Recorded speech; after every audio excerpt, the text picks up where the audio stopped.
Welcome to the Vegas Insider channel here on YouTube. Kevin Rogers with you as we look ahead to the 2022 NHL Entry Draft starting Thursday up in Montreal. And happy to be joined by Adam Herman, who covers the NHL for the Bleacher Report and covers the NHL Draft. You can find him on Twitter at Adam Z. Herman. And Adam, good to have you here. The Montreal Canadiens, they're hosting the draft. They have the number one pick. Last year, they were in the Stanley Cup final. Carey Price didn't play for majority of this season. Canadiens going through a lot, but they can change their franchise here with the number one pick. Right now, the favorite, it's Shane Wright, laying 300 to be the number one pick. But are you convinced the Canadiens will take him at number one? I'm definitely not convinced. The trouble with the draft, of course, at least from an outsider perspective, is that teams are going to throw a lot of smoke and mirrors around.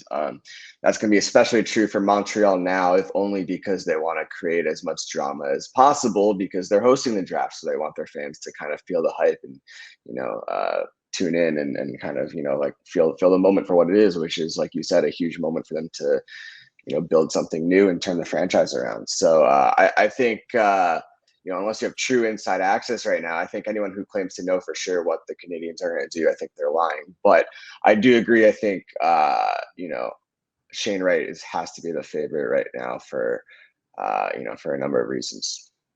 Now, why do you think that Shane Wright is the top player? He's from Ontario, so you have the Eastern Canada connection there. But yeah, what do you think he could bring to the Montreal franchise? Yeah, I just think he's the most certain player on the board in terms of if you have to pick one player, who 5 years from now is going to be, a really, really good player in the NHL of some sort. I think he's just far and away the surest thing there. Now, he came into the season as kind of the runaway number one overall pick. It didn't quite work out that way. At the end, he had what I would call a so-so season. You look at the numbers; they're very good at face value, but maybe not what you'd expect from a future superstar who's playing in junior hockey in Canada.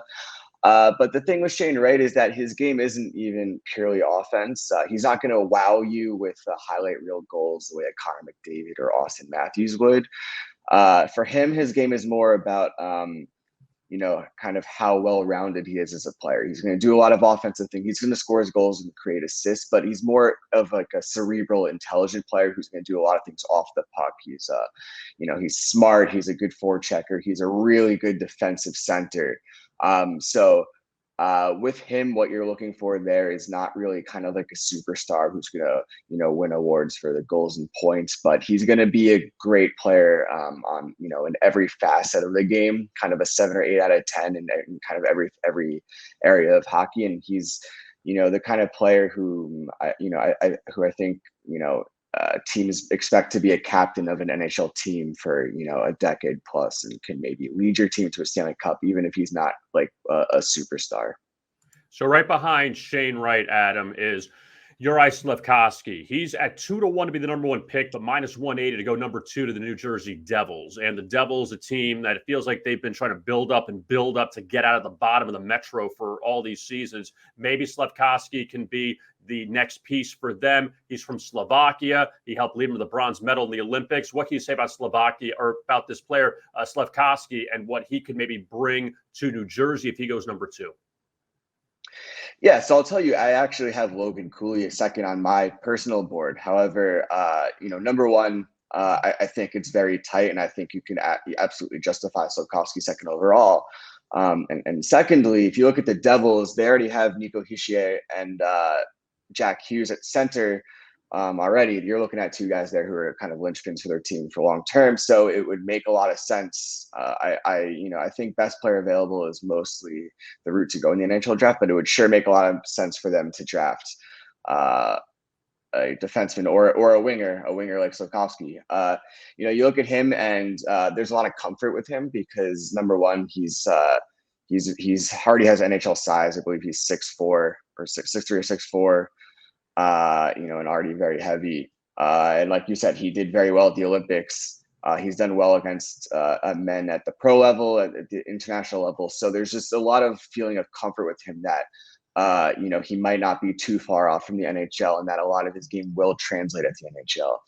As a stylistic comparison, the player that I've compared him to, although I don't think he'll be nearly as good, is former NHL All-Star Rick Nash, in terms of you just have, the big body and the ability to hold off, checks and players defending in a physical nature. But he also has kind of an impressive skill set for his size. He's a decent skater for his size. His hands are really just unbelievable. The way he can kind of stick handle tight to his body, again, for his size, and kind of stick handle through players. And he has a great release in terms of the shooting. So you're looking at a guy who can withstand all of the, kind of physical obstacles that come to moving up to the NHL level, whereas there are other players where you might wonder, okay, he can do this against, other 18-year-olds, but will he be able to do this against a Victor Hedman or a Drew Doughty? I think that's where NHL teams are looking and saying, okay, like, I think he checks a lot of boxes. Now, as far as the third pick goes, you mentioned his name before, Logan Cooley. He's a kid out of Pittsburgh. Right now, the odds, Adam, are at 21-1 to go number one, but it seems like Cooley will be the third pick. He's at minus 250 to be 3. The Arizona Coyotes, who we know are a mess. They don't know if they're going to stay in their arena. They're just got a lot of problems. But Cooley, though, if he ends up going 3 to Arizona, would obviously help out that team. What can you say about Logan Cooley as far as the impact he can make in the NHL? Yeah. Like you said, the Coyotes, there's a lot going on there for a number of reasons. One of their many problems over the years is I don't think haven't had a player who's been and not even just good, but someone who's been exciting, right? Like someone who brings attention to the team, who makes plays that the casual fan, will be drawn to. I think Logan Cooley has the potential to be that type of player. He played for the U.S. national development team this past year, and that team's been tricky to evaluate because there's just so many good players. So it's been tough to figure out, kind of who's doing what on that team. Like, who's carrying whom. I think Cooley's the one guy on the team you can say for sure has been a cut above the rest. He's a bit undersized, 5'11", but he skates really well. He's super agile, and he might be the best stick handler in the draft. Like just the things he can do with the puck on his stick and the way he moves while carrying the puck. He's the kind of player who will make the highlight reel type plays. He'll make kind of stick handles through his legs and do dekes inside out to make defenders look silly.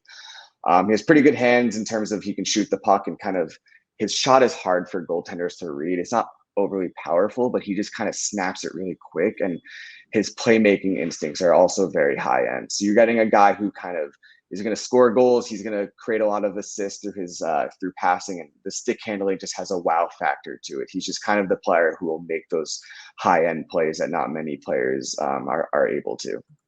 Adam, before we go, are there one or two other players that maybe you've been keeping an eye on that could be top 5, that could be big impact players that a lot of people don't know about? Yeah. So as far as defensemen, I'll say the top player on my board is Simon Nemec. I believe I'm 4th overall on my big board. He's a Slovakian defenseman. It's a big year for the Slovaks. And he's excelled at the pro level in Slovakia, a lesser league. But you look at him, 6'1", 190. He already has pro size or close to it. And he's just super poised on the puck as a defenseman. He's the kind of guy that, the play starts in your own ends. You want him to have the puck because he's going to make great plays with it, and to get the puck onto the offensive zone, in terms of he's going to know when to kind of stretch the ice with a big pass down the ice. He knows when to carry it himself. He knows how to draw defenders to him to then, find outlets for his teammates to then have space to carry the puck. In the offensive zone, I wouldn't say he's super exciting per se, but he will kind of unlock defenses with passes into difficult areas, or his shot is also very good from the point, in terms of he gets it through very well through traffic to create rebounds or to score goals through screens. And as a defender, I think he has a lot of potential because, like I said, he has decent size right now, but he's just so good at reading the play, and he doesn't get beat easily. I would say one kind of sleeper for the top 5 that I think could one day justify that value is center Frank Nazar, who's Cooley's teammate with the U.S. national program. And with him, it's just he does everything so well. He has a high motor. He has, he's kind of like a Swiss Army knife type of player in terms of he can shoot, he can be a playmaker. He's He's a great forechecker, great skater, and solid defender. I can see him as like a second line type of center down the line. So I would call him my sleeper type for the top 5. Adam Herman, he covers the NHL draft for Bleacher Report. Also, you can find him on Twitter at Adam Z. Herman. Adam, great job covering the NHL. Adam, we appreciate it so much. Thanks a lot. We'll talk to you soon. Yeah, happy to be on. All right, that is Adam Herman. I am Kevin Rogers. Thanks a lot for watching. And as always, best of luck with your bets.